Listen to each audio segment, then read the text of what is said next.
Okay, so we'll talk about our last main source of data collection, one that is probably really important, and that is with self-report data. So the novelty of this, right, is that this is a survey base that goes out to people.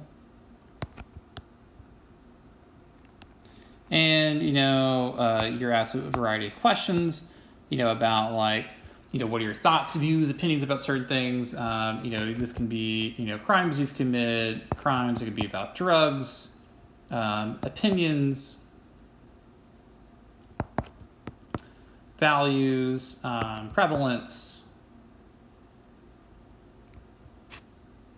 and so on, right? And so what you end up having, right, is that surveys, are probably the number one way of collecting data.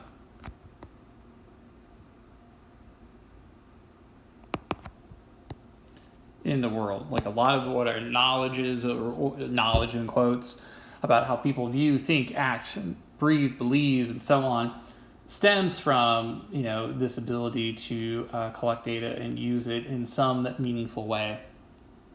And so because of that, super crucial to kind of understand it. So all of you have taken surveys before. You've taken it, you map on questions, super popular to use. And so let's talk a little bit about the actual survey process, right? And so when you think about a survey, there's a process that's happening that you're not aware of, right?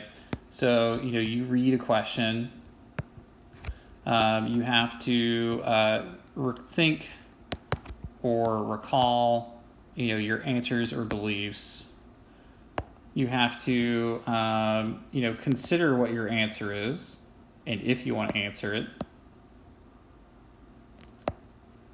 And then map it / record your answer.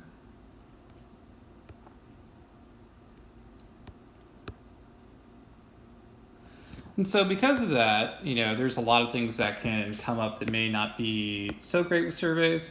One is that, you can have misinterpretation of a survey question or the survey answers. The instructions could be unclear. Of course, people lie about a survey. And this is something that is especially true with crime data, right? Because not a lot of people are going to admit, because they're fearful of being found out, that they, are an active criminal and they do bad things to bad people, because who wants to be thought of as a bad person, right? Sometimes if the questions aren't really carefully constructed, they're poor and they can lead to misunderstandings that aren't really useful in that. Having said that, they're still a really popular tool. They're used in a lot of social studies, but, they rely on your respondents. So you'll see a lot of stuff will take place in past studies of university classrooms. We'll ask students, or they'll ask school classrooms, and it's sort of this captive audience. And really the people who are in a university classroom or in a college or in any classroom for that matter, are these people really representative or indicative of actual human patterns? The answer is probably no, because they're conveniently taken. Having said that, if one is careful and acknowledges the kind of, the